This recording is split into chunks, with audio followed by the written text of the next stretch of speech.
भाजपाच्या? माझं नाराजगी म्हणून नाही आहे. आपण बघू शकता की 2019ला जेव्हा महाजनादेश यात्रा होती, त्यावेळेस माननीय राज्याचे मुख्यमंत्री आदरणीय देवेंद्रजी फडणवीस साहेब यांच्या महाजनादेश यात्रेमध्ये आपण भारतीय जनता पार्टीमध्ये प्रवेश घेतला.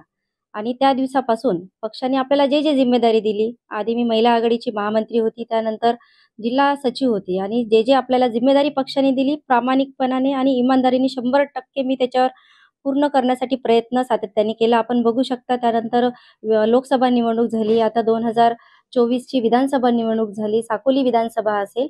पक्षाने जे जिम्मेदारी प्रत्येक वेळेस मला दिली, जिल्हा परिषद निवडणुकीच्या वेळेस असेल, ह्या पूर्ण जिम्मेदारी मी पूर्ण 100% पार पाडल्या. आणि आज जेव्हा माझ्या गावामध्ये, पवनीमध्ये सर्वसाधारण महिला हे आरक्षण आलेलं आहे नगर परिषदेला नगराध्यक्ष पदाकरिता आणि मी उमेदवारी मागितली. आणि ही उमेदवारी मागत असताना मागची सुद्धा मी नगराध्यक्षपद ही लढवलेली आहे. त्यानंतर मी स्वतः लोकसभा निवडणूक ही 2019ची लढवली आहे. तर माझा हा लढण्याचा उद्देश हाच की सक्षम महिला हा पुढे आल्या पाहिजे. लोकसभा लढण्याचा मागचा उद्देश होता की महिला सुद्धा लोकसभा लढू शकतात. आपल्या क्षेत्रातील महिला राजकारणात आल्या पाहिजे. विधानसभा, लोकसभेमध्ये जास्तीत जास्त महिला पोहोचल्या पाहिजे. आज मी सुरुवात केली, पुढे चालून दुसऱ्या महिला त्याच्यामध्ये तयारी करू शकतात. आणि एवढा प्रवास माझा हा करत असताना आज पवनीमध्ये नगराध्यक्षपद सर्वसाधारण महिलासाठी जेव्हा आलं, तर मी पक्षाकडे नगराध्यक्ष पदाची उमेदवारी ही मागितली. आणि जेव्हा मला असं लक्षात आलं की ही उमेदवारी मला नाही देण्यात येत आहे आणि माझं उद्देश मला महामंडळ किंवा महिला आयोगाचं सदस्य हे पदाची मला अपेक्षा नाही आहे. मला माझ्या गावातील लोकांसाठी, माझ्या या पवनी शहरासाठी किंवा ज्या क्षेत्रात मी राहते त्या क्षेत्रासाठी, माझ्या जिल्ह्यासाठी माझं जे स्वप्न आहे की मला काहीतरी करायचं आहे माझ्या लोकांच्या, माझ्या गावाच्या प्रगतीसाठी आणि विकासासाठी.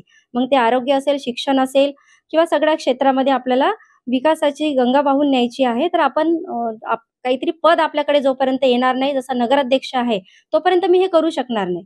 म्हणून माझ्या लोकांसाठी मला लढायचं आहे आणि लढणं हीच माझी नेहमी भूमिका राहिलेली आहे. म्हणून पक्षाने जेव्हा मला लक्षात आलं की मला ही उमेदवारी नाही मिळू शकत आहे, म्हणून मी माझ्या सर्व जे भाजपचं माझं सदस्यपद होतं त्याचा राजीनामा दिला.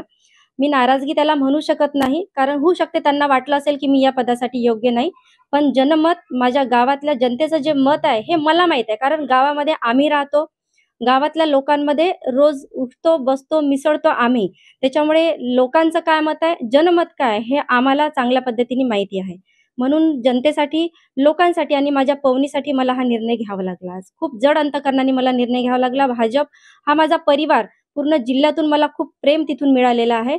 पण हे प्रेम खूप म्हणजे मी त्याचं म्हणजे शब्दात व्यक्त करू शकत नाही. पण खूप जड अंतकरणाने आणि खूप कठीण होत होतं मला हा राजीनामा देताना, पण मला मजबूर करण्यात आलं. मला पर्याय नव्हता इथून राजीनामा देण्याशिवाय.